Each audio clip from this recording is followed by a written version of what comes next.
ዋላችሁ ልጆች? መጣ አባዬ። ምን ሆናችሁ ነው? ምንድን ነው ከበው? ጉድ ምን ተፈጠረ? ይሄን እማዬ ጉድ ልታደርገን። ምን? ሜሉ ምን ሆነች? እስኪ አንቺ ልጅ ተረጋጊ። እንዴ ሴትዮዋ እኮ ልትገል እንጂ ልትሞት አይደለም የሄደችው። አንቺ ቀልጂ ሰላምዬ። ስለምን ሞትና መገዳደል ነው የምታወሩት? አባዬ እማዬ አንተ ነህ ልትገለው ነው። አንተ ነህ? አዎ በፊት አብሯት ይሰራ የነበረ ልጅ። እንዴ እሱ ደግሞ ምን አድርጓል? እሱ ታሪኩ በጣም ረጅም ነው። ንገሩኝ፣ ምንድን ነው ታሪኩ? አባዬ አሁን ስለ ታሪኩ የምናወራበት ጊዜ አይደለም። ቆይ ምንድን ነው እያወራችሁ ያላችሁት? አባዬ በቃ አሁን እንሂድና እንፈልጋት። ወይኔ ጉዴ! እኔ ምንም እየገባኝ አይደለም። እማዬ አንተ ነህ ልትገለው ሄዳለች። እሷ በምን አቅሟ ነው ደግሞ ጎረምሳ የምትገለው? እኮ እኔም እኮ እያልኩ ያለሁት እሱን ነው። ሀና ዝም ብላ ነው የምትጨነቀው። ልጁ ምንም ያድርጋት ምንም እሱን እንደማትገለው በጣም እርግጠኛ ነኝ። እንዴ እማዬን አታውቃትም እና ነው አባዬ? እኔ ሜሉን ከማንም በላይ አውቃታለሁ። እንዴ ቆይ ለምን አንተ እንኳን አትረዳንም? እማዬ እየተናደደች መሳሪያ ይዛ ነው የወጣችው። ምን መሳሪያ? አዎ እኔ እንዳልከተላት ደግሞ መኝታ ቤቱን ቆልፋብኝ። እውነቱን ስነግርህ በአንተ በመፈቀሬ በጣም ደስተኛ ነኝ። ግን ደግሞ አንተ እየተጎዳ እንደሆነ ሳስብ በጣም እታመማለሁ። መድኃኒትህ እኔ እንደሆንኩኝ ሳስብ ደግሞ ጭራሽ ሞቴን እመርጣለሁ። እኔ ኑሬ አላውቅም። ጊዜ ነው እናንተን እስከማገኝበት ድረስ እየገፋ ያመጣኝ። ከዛም በኋላ ግን የማስብበት ነገር አገኘ። ምን አገኘ? አንቺን አገኘሁ። ማታ ስተኛ አስብሻለሁ፣ ስነሳም አስብሻለሁ። አንቺን ሳስብሽ ነው እየኖርኩኝ ያለው ስሜት የሚሰማኝ። አሴር እየቀለድክብኝ ነው አይደል? አይደለም አንቺ። እንዲሁም አንድ ዘፈን አለ ስሰማው ለአንቺ የዘፈንኩት ያክል ስሜት ነው የሚሰማኝ። ምን የሚል ሙዚቃ? መጀመሪያውን አላውቀውም፣ ግን ከመሀል ጀምሮ ልዝፈንልሽ። እሺ። የኑሮዬን ጣጣ በፍቅርሽ ረሳው፣ አስቤሽ ተኝቼ ደስ ብሎ የተነሳው እና እያለ ይቀጥላል። ድምፅ በጣም ደስ ይላል አሴር። ግን የማይደብርህ ከሆነ ይህን ነገር ልንገር። ምንድን ነው አንቺ? ይህን አሴር በጣም ነው የምጠላው። እንዴ አልገባኝም። ያኔ መጀመሪያ አካባቢ የነበረውን አሴር ነው የምወደው። ስትቆጣኝ፣ ስታወዛግበኝ፣ ሙድ ስትይዝብኝ የነበረውን አሴር ማለት ነው። ይሁን አሴር። ምን ላድርግ ብለሽ ነው አንቺ? ሳልወድ በግድ በሰልኩ። ልብ ቢታዘዝና እዝራን ትቼ አንተን ማፍቀር ብችል ደስ ይለኝ ነበር። ግን ደግሞ አንተም እኔም ደስተኛ ልንሆን አንችልም። አንቺ ምንም ነገር አታስቢ። አንቺ እኮ ብዙ ነገሮችን ቆጥረሽ አታያቸውም እንጂ ብዙ ነገር አድርገሽልኛል እኮ ለኔ። አሴር አንተ ግን ዓለምን በምታይበት መንገድ እኔም ዓለምን ባያ ደስ ይለኛል። ይቀርሻል። እንዴት ነሽ ታዲያ? ትምህርትስ? ተለወጥሽ እኮ አደግሽ። ጊዜው ራሱ ያንዬ አባት ያንዬ እንዴት ነህ? እንደምን ሰላም ነው? እስቲ አረፈ ቤት። እሺ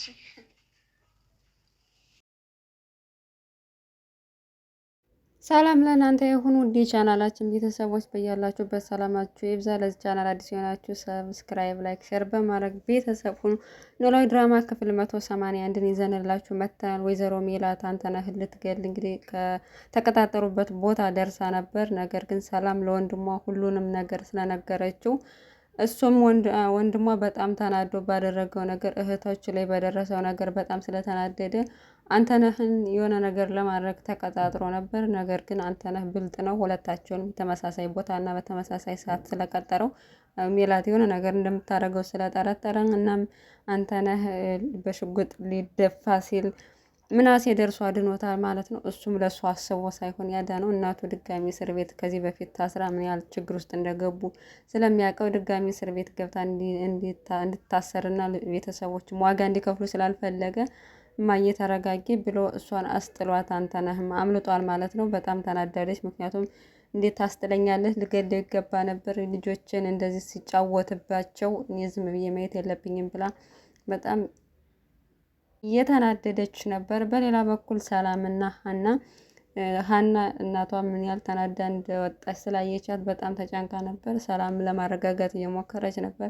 እንከተላት ይገባለኝ በቃ ሁለታቸውም ጋር ስልክ በተደጋጋሚ ሲደውሉ ስልክም አይነሳም። ወይዘሮ ሜላትም አታነሳም፣ አንተነህም ስልክ አያነሳም። በቃ ገለው ነው እያለች እየተጨናነቁ እያለ አባታቸው መጣና ምናችሁ ነው እንደዚህ የተጨናነቃችሁ ብሎ ሲላቸው ጉዱነናን አባዬ እማዬ ሽጉጥ ይዛ አንተነህ ልትገለው ሄደች ምናምን ብሎ እውነቱን ነገሩት ማለት ነው። እናሱም እንዴት እሷ ምን ያህል ስሜታዊና ነገሮች እኩል እንደሆነች እያወቃችሁ እንዴት ዝም ትላላችሁ? ተከትላችሁ መሄድ ነበረባችሁ ብሎ ጥሏቸው ሄደ ማለት ነው።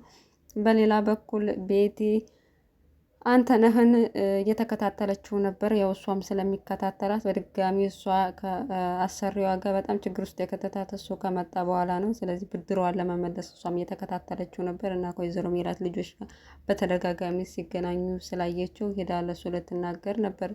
እሱ ግን ባለፈው በሽጉጥ አለቃዋ ማለት ነው በባለፈው በሽጉጥ አስፈራርችሽ እንዴት ድጋሚ ተመጫለሽ? ምን ያህል ደፋር ነሽ እያላት እና እኔ አንድ ነገር ልነግር ነው የመጣሁት የምናገረውን ሰማኝ ብላ አንተነህ ከሜላት ልጆች ጋር እየተገናኘ ነው፣ ስለዚህ ከሜላት ጋር የሆነ ስራ እየሰራ ነው ብላ ስትለው በጭራሽ እሱ ከኔ ጋር ካንቺ በለጥ ካንቺ በኋላ መጥቶ ከኔ ጋር በደንብ ስለተቀራረበና እኔ ስላመንኩት ቀንተሽ ነው እንደዚህ ያለ የምትይው ስሎ ሲላት ውሸቴን አይደለም እኔ አልዋሽም ማረጋገጥ ትችላለህ ብላ ነገረችው። እሷ ከሄደች በኋላ ግን እሱም ጠርጥሯለኝ አንተነህ ከኔ ጀርባ ሆኖ ከሜላት ከተመሳጥሮ የሆነ ስራ እየሰራ እንደሆነ ስለገባው ጠርጥሮታል ማለት ነው። አባባ ኖላዊ ባለቤቱ በፋኖስ ምክንያት በጣም ተጨንቋለኝ። ያው እሷም ጸባይዋ ከጊዜ ወደ ጊዜ እየተቀየረበት ስለመጣ ምክንያቱን አላወቀም። እሷ ግን አርግዛ ነው ጸባዩ የተቀያየረው ማለት ነው። እናም ተጨንቆ ስላያቸው ያሲር ምን ሆኖ ነው ብሎ ሲጠይቃቸው በፋኖስ ምክንያት በጣም እንደተጨነቀና ጸባይዋ ከጊዜ ወደ ጊዜ እየተቀያየረብኝ ነው ብሎ ሲለው እሱም ምናልባት አርግዛ ሊሆን ይችላል አለው ማለት ነው። እናም ተናደደ። ምክንያቱም እሱ እኔ እንደማልወልድ እያወቅ መውለድ እንደማልችል እያወቅ ያንተ መቀለጃ አደረከኝ ውጣልኝ ብሎ ከቤት አባረረው። እናም በድጋሚ ያሲርም ከወጣ በኋላ ይቅርታ ሊጠይቅ መጣ ማለት ነው። ነገር ግን ሲመጣ ሀና በቤተሰቡ ምክንያት የተፈጠረውን ነገር ሁሉ ለአባባ ኖላዊ እየነገረች ነው። በሰላምና በአንተነህ ጉዳይ የተፈጠረውን ለአባቷ ቤት ውስጥ የሚደረገው ሚስጥር ስለምትናገር በጣም እሳቸውም ገርሟቸው እየሰሙ ነበር። እና መጣው በቃ ይቅርታ ልል ነበር የመጣሁት ነገር ግን አሁን ሀና ስላለች መናገር አልፈልግም ብሎ ሊሄድ ሲል ሀና በቃ ሀሲር ጠልተኛል ማለት ነው በጣም ነው ማዝነው ብላ ስታዝንበት እኔ አንቺን መጥላት አልችልም ብለው እዛው ላይ ታርቀዋል ማለት ነው። አባባ ኖላዊም ተነስተው ወደ ሀና ቤተሰቦች ጋር ሄደዋል።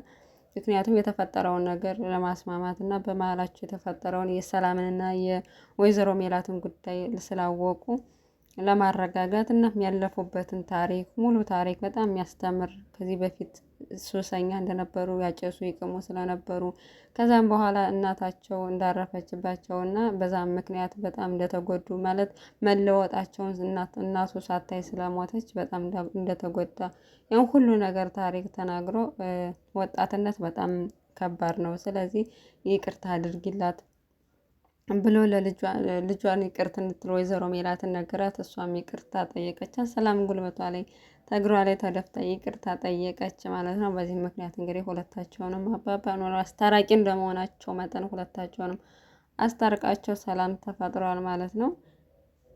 ነገር አባባ ኖላዊ እዛ ቤት ሰላም እንዲፈጠርና ሀናም ከጭንቀት እንድትርቅ የፈለጉ ነገር ቢያደርጉ በሌላ በኩል መጣላታቸው አይቀሩም። እናም ቤቲ ከስራ ተባራለች ማለት ነው። አለቃዋ ከስራ አባሯታለኝ። በዚህ ምክንያት ቢያንስ እህቴ ያለችበትን ነገር ንገረኝ፣ በእህቴ ፋንታ እኔን ቅጣኝ ብላ በተደጋጋሚ ብትለውም ዓይንሽን ማየት አልፈልግም ድጋሚ ሂጂ ብሎ ከስራ አባሯታል ማለት ነው። እሷም እህቷ በአቶ በቃሉ እጅ ስር ስለሆነች የሆነ ነገር ማድረግ አለብኝ ብላ አስባለች። ስለዚህም ለአቶ መስፍን ተናግራ እሱ እንዲረዳትና እውነቱን መረጃው እንድትናገር ነው የፈለገችው። እናም ለሱ ደውላ እውነቱን ነግረዋለች። እሱም ቤተሰቡ ውስጥ ተሰብሰቡ ብሎ ቤተሰቡን ከሰበሰበ በኋላ ቤቴን ለማምጣት ነው የፈለገው ማለት ነው። እናም ሰላሚና ያው ቤት ውስጥ በተፈጠረው ነገር ሁሉም ሰው አዝኖብኛል ብላ በጣም ስላዘነች ቤተሰቡ አባቷም እናቷም ማየት አልፈልግም ብላ ክፍሏ ላይ ዘግታ ነው የምትውለው ማለት ነው። በዚህ ምክንያት ምናሴም አንቺ በምታረጊው ነገር የቤተሰባችን ክብር አይጨምርም አይቀንስም፣ ስለዚህ ራስሽን አትወቀሽ ብሎ መከራትና ያው የተረዳት ስለመሰላት በጣም ደስ አላት። አባትየውም ቢሆን በተቻለው መጠን ለማረጋጋት ሞከረ። እማዬም አፍራብሽ አይደለሽም፣ ነገር ግን እስከምትረጋጋ ድረስ ጠብቂያትና ስትረጋጋ ያኔ ይቅርታ ታረግልሻለች ብሎ ነገራት ማለት ነው። በዚህ ምክንያት እንግዲህ ሰላም ወርዷል። አንተነህም በሌላ በኩልስ እነሱን ማስፈራራት የሚችልበት መንገድ የለም ማለት ነው።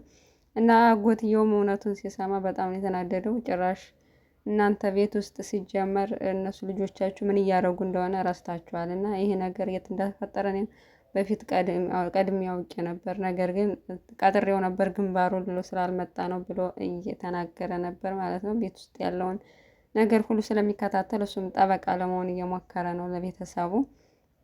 እናም ቤቲን ተሰብሰበው ሁሉ ሙሉ ቤተሰቡን ሰብስበው እንግዲህ ቤቲን ይዟት ሄዷል። ልክ ቤቲን ስታያት ወይዘሮ ሜላት አበደች። ድሮም አትወዳትም ነበር፣ እንኳን የቤት ድረስ መታ ያው እንግዲህ ሁሉንም ነገር ልትናገርና የአቶ በቃሉ ድርጅት ያለው ሚስጥር ተናግራ እህቷ ልታድን የሞከረች ነው። እናም በሰላም እህቷ እንደምትመለስላት ተስፋ እናደርጋለን። ውድ ቤተሰቦቻችን እስከ መጨረሻ አብራችሁን ስለቆያችሁ እጅግ በጣም እናመሰግናለን። በያላችሁበት ሰናይ ጊዜ ተመኘንላችሁ።